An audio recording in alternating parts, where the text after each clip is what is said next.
All right, let me introduce my co-host, Miss April Robin from Elevate with Robin. What's good, y'all? All right, and Miss Shayna Foxworth from Susanna to the People. Hey, y'all, hey. And I'm recording artist Jamal St. Clair.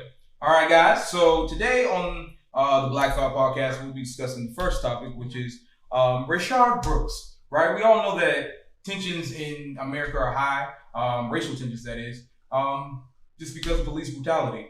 And interestingly enough, there is a sheriff by the name of Alfonso Williams, who is a sheriff in Georgia at the Burke County Police Department, who thinks that, or who seems to say that the murder of Rayshard Brooks was lawful and that there was nothing wrong with it. We have a short clip for you, so we're going to play that really quickly. And so he did what he needed to do, and this was a completely justified shooting. So you think lethal force here was necessary? It's very necessary. The Fourth Amendment allows it. This is the objective reasonableness standard, and there's nothing malicious or sadistic in the way these officers behave. Okay. After seeing the clip, right?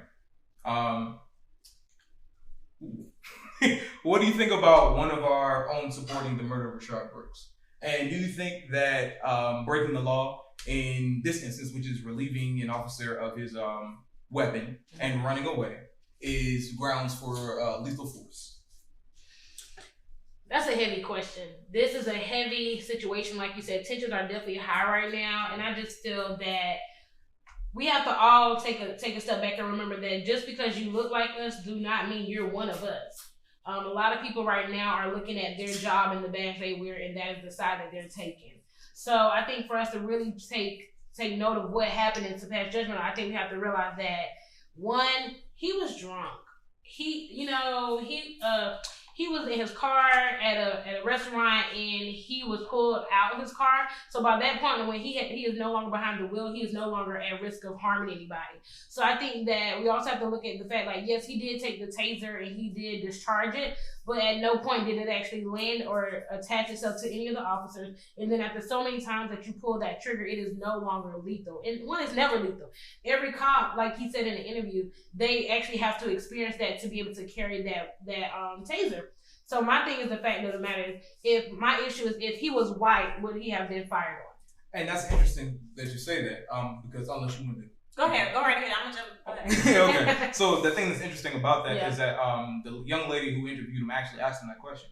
He said, she said that, do you think the instance would have been different if it was a white person? Now his response was, I do feel like there is a higher percentage of accidents, not even accidents, because that's not what it is. Yeah. Higher percentage of how do I say this? Like police. Yeah, police brutality. The current of the brutality. Yeah. Because due to implicit bias, discrimination, that a lot of these officers do not get training on. They are not called out for this. A lot of times these officers have a hand slap on the wrist, but again, we see them back in the field. So I think that at the end of the day, no, because too many times we have seen that white assailants have been carted in handcuffs with bulletproof vests on, taken to get meals before they even get to the jailhouse. So I do not think that if Rayshard was black, if he was white, that would have happened to him. I think they would have allowed him to sleep in his car, sleep it off, took his keys, or called somebody to come pick him up.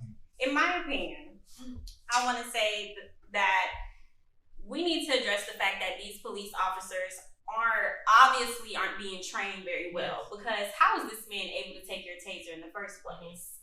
And with that being said, it's a taser. It's not a gun. You won't die, and your life is not any less or any more valuable than this person who you're trying to detain. At this point, like you said before, he is not at risk of hurting anyone else. Yes, he did discharge the taser. He may have been running, but you can clearly see that this man was drunk. He wasn't aware of his actions necessarily, and I just think that the police officers had the opportunity to handle that situation better than what he did, because again, it didn't hit him. So we need to go back to training, because if you mean to tell me that this drunk man, who obviously is belligerent, can't handle his emotions, is able to take something from you who's a sober, trained officer, that's a problem. I think that is unacceptable. I don't think that the lethal force was justified, regardless of the situation. Your life was not at risk. He didn't have a gun. Yes, he did have a taser, but it didn't hit you. So what are you firing for? Right. That's a great point. That's a really great point. But devil's advocate. Yes. Right. Per usual. So, okay, when you're in the policing field and, you know, somebody had the ability to take the taser, who's to say he wouldn't take the gun? And if he did take the gun, right, which didn't happen, right, would it be justified? If he took the gun from you and shot it at you?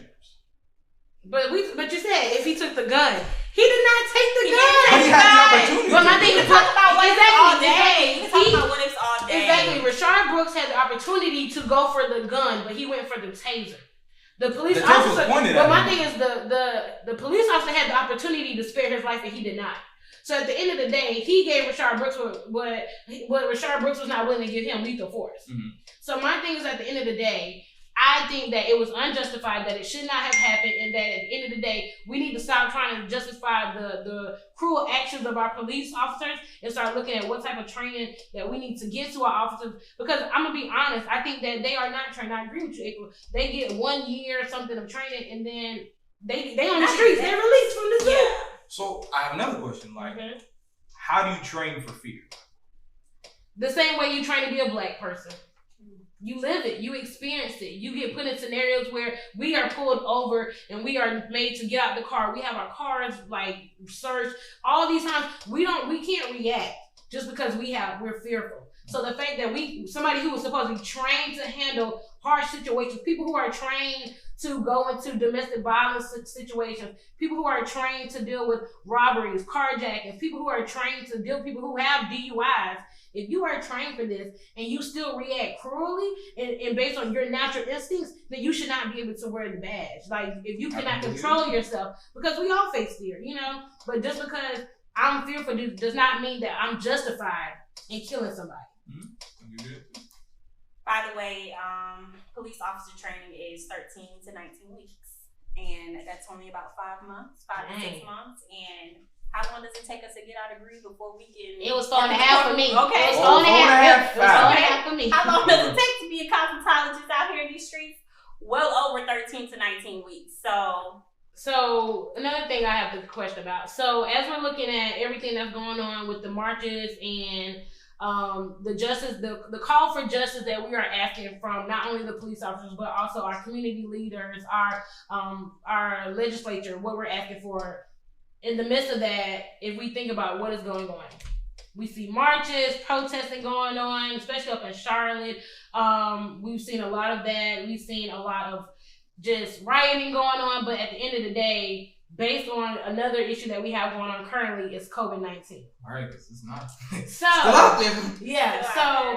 if we think about it, not only are we at risk due to police brutality, but also we are all putting ourselves at risk when we face COVID-19. And right now, North Carolina is actually saying they're going to see a resurgence of cases come due to the protests and marches. They're actually encouraging everyone who has attended some type of march to go get tested, because they feel like we have not only exceeded what was expected from the second wave, but we haven't honestly brought back the first wave, is what they're actually saying. So how have you all, been preparing yourself to be advocates and activists in the community when facing COVID-19? Well, during this time, I have been at home investing a lot of time and effort into reaching out to small Black businesses, whether I am outsourcing my work to them. I do marketing and branding, and so whether it's me reaching out to a photographer, a videographer, graphic designer, whatever the case may be, I've been working hard on trying to put money back into our pockets. I think that we really need to get into circulating the Black dollar within our own community, and so that's how I'm fighting the big fight right now. And I think what's really crazy is that we're fighting for our lives both ways, right? Yeah. So we're fighting for our lives from police brutality and just systemic racism, and we're also battling COVID-19. Yeah. And the way I've been doing is I've just been trying to be as safe as possible when I go to these protests and things. I've been wearing my mask, carrying my hand sanitizer, And you know, me sometimes I'm a big conspiracy theorist. They have people out there handing out things, but I don't know. Yeah, I remember that. That's a little weird. That's a little weird for me. Crackers and water. Yeah, it's cool and all. Like, I said, what if they put something in our water? Yeah, that's a great way to show support and things like that. But you know, me, I'm a little bit more cautious than that. So you know, when I go to protests and things, I carry my own supplies and things like that. But as far as, you know, fighting the fight, outside of the protest arena, I've definitely been signing petitions. I've been sending money places, of course, like you said, encouraging people to buy from Black businesses, me putting my money into Black businesses and things like that. So, yeah. And I think what you both hit on is very important, because I think a lot of times we, as people, we feel the need that if I do not see you on the front lines, if I do not see you out there marching beside me, if I do not see you posting everything on social media, then I assume naturally, you know what they say, if you assume, okay, I mean, ask you and me. But a lot of people are assuming that you're not doing anything, you don't stand for this, you're not in solidarity with us. So I think that one thing that we need to continue to remember, that we all have our own skills and talents. And that you need to look at what your skills and talents are, and that is how you need to effectively fight for this change. If you are good at marketing and branding, then work with our Black businesses. If you hold those businesses who are not here for Black Lives Matter, who are not here celebrating Juneteenth, if you're not with, you know, holding people accountable, because we are, like you said, if we're supporting them, then we need to hold them accountable. If not, we need to give to the Black dollar. But another thing is just making sure that you are living your truth. And then the best way to do that is to make sure that you are alive and safe and well. So if you are out there marching and protesting, please be sure to wear your mask, wear gloves, and make sure that you in some way do kind of socially distance yourself. Definitely. I definitely wanted to go ahead and hit on the fact that it's important for us to do a little bit more research when it comes to our own healing. It's a lot of natural healing products that are available on the market. We need to be more mindful of the things that we're eating and what we're drinking during this time. But everything that you need to heal yourself is provided by the earth. And so do your research. Like, I've been eating my moringa seeds, drinking my burdock root tea and everything, my lime shots in the morning. All of that is important. So just be intentional with your health as well while you're out here, you know, advocating on behalf of the Black Lives Matter movement and just Black power in general. Yeah. Oh, and speaking of just being healthy and make sure that if you are in these large protests that you're getting tested, right? Because some people can be asymptomatic, and the thing that we don't want to happen is that you to not feel away and then you actually have COVID-19, right? So a good thing about it is especially in the Mecklenburg County, they've opened up CVS's to people who have been in these large protests. So you can go online and you can be like, hey, I'd like to get tested for COVID-19. And you can be like, I'm at high risk because I've been in these large population groups, and it'll be easier for you to get the test and get tested and things like that. So yes, that is important as well. All right. So speaking of social distancing, let's talk about distancing from friends. Right. Have you all seen Insecure? I have. Yes, I have. Definitely. Okay, so we must talk about the peril of Issa's and Molly's friendship that I think we can all relate to at some point, right? At some point. Yes. Okay, so the issue at hand is that I believe Issa and Molly are both experiencing a growth pain that they are completely insecure about. Right. It's not something that they have been able to fully adjust to and acknowledge. So that's why I think it has been a lot of passive aggressiveness throughout the friendship on this season. But as far as Molly is concerned, she had a lot of growth and development in her love life. And so she felt like Issa was very dismissive to her up and coming relationship. Right. And Molly felt like Issa was dismissive to her new career endeavors. And so my question is, have you all had a situation where you've had a long life friendship with someone, or just a long-term friendship in general, where you realized that you two may have been outgrowing each other and you had to determine whether or not that friendship was still serving you? Right. I definitely have. I 100% have. I had a best friend that we were best friends since 7th grade. All the way up into college. I mean, she came to my probate. Came to my graduation. Like, I would, you know, it was just a lot of like beautiful moments that we shared together, growth. You know, all like she was there when I got my license. All these good moments, but we just over time grew apart, and it's just what I needed in a friend and what she needed in a friend. We were no longer fulfilling that for each other. And I made the active decision that instead of staying and waiting and seeing if it was gonna get better, I deserve better. I didn't have time to waste my spare time, because y'all know I like to be busy. So I don't have time to waste my time or my gas to go see somebody who is clearly not willing to put into my friendship like I want to put into theirs, into them. And I think another big moment is where it's like you realize that this person is really not there for you like you think they are.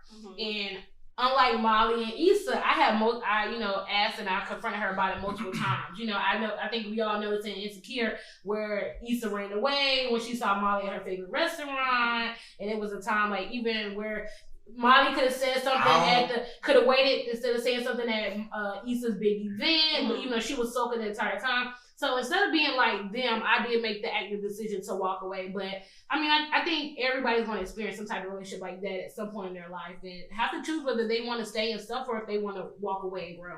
So, okay. So I'm going to hit on some things. So when you said the way that, Issa walked away, I think Issa wasn't walking away, she was protecting the peace. Yep. Right? And I think that's a lot of times that's important. When there's some things that, that you're in a good space, you don't want anything to ruin it, you can simply just walk away. Granted, that doesn't work for all people. But to your question, I have felt like I've had those situations where me and a close friend, having grown apart and had to, really contemplating whether it served me or not. And the thing about me is that my friend circle is really small. Really small, right? So these are people that I've known for a long time. Right. So, and we go through these things all the time because every relationship has its ebbs and its flows. Right? So, like I said, I have to sit down and contemplate and, be like, hey, do I really value this person's friendship? And it turns out most of the time, because I've known them for so long, that I do. Right? So I make the first step in being like, hey, I want to talk. I want to do these things, because I think that our relationship is valuable. But another key thing to it is that both parties have to feel the same way. Okay. Because in Insecure, and not in Insecure, no, because in Insecure, listen, they were talking, right? And then Issa wanted to be the one that, hey, let's mend the friendship.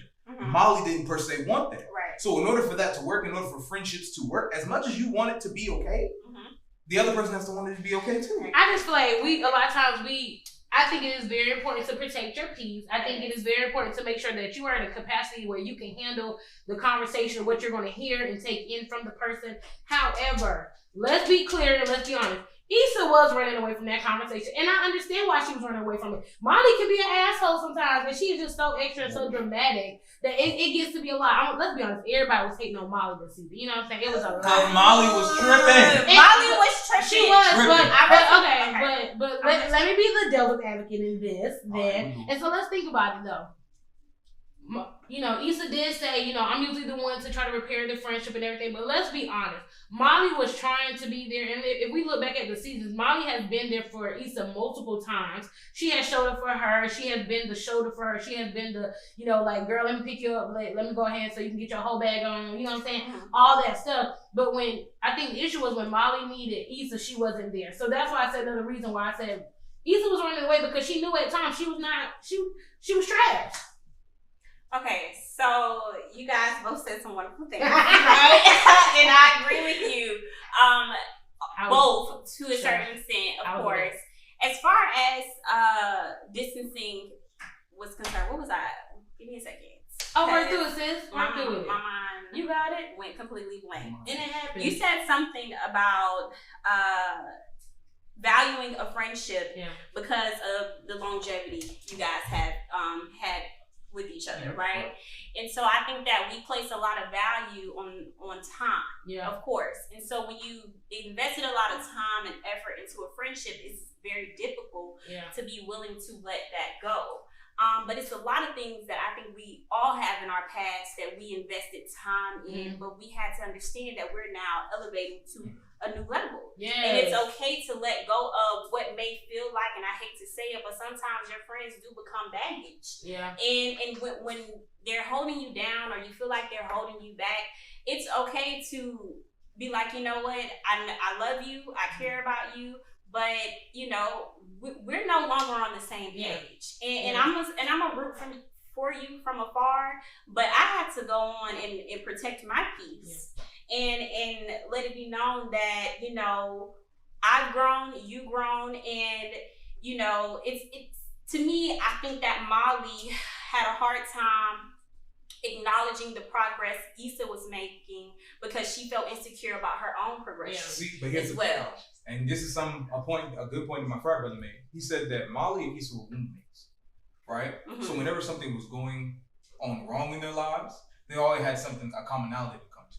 Mm-hmm. But progression and having positive things in their lives was something they were uncommon to, mm-hmm. right? So they didn't know how to meet together on that same playing field. Yep. Whenever things go wrong, like in the last part of the episode when, you know, Lawrence was pregnant and Molly and Andrew were going through it, they came back together again to go and talk about it, and they were friends again, and that's an important thing. Who got time for that? Like, I'm just be honest. I need friends where I can come to you when everything is peachy keen. I know that you're gonna support me, and I need friends where if I need to cry, I need a shoulder, I need to curse, you gonna be there for me as well. Because let's be honest, Condola stepped in from the jump before we found out about Lawrence. You know what I'm saying? She was a good friend to Issa. She helped Issa accomplish something that Molly was not even willing to ask her boyfriend to do. You know what I'm saying? Like, she went past that. And I think my issue is this kind of like when you get to the point where you don't want to help me as a friend, support me, uplift me on the little things, then it's kind of like, you know, especially when you have that friend that comes in to show you, like, I'm here to help you, I'm here to, you know, move you along. It kind of gets to a point where it's like, you know what, I don't need a friend that I can just go to when I'm going through stuff. I need a friend I can go to and be happy and be sad. Speaking of happy friendships, we have a viral video of a young man celebrating his 25th birthday in the sky.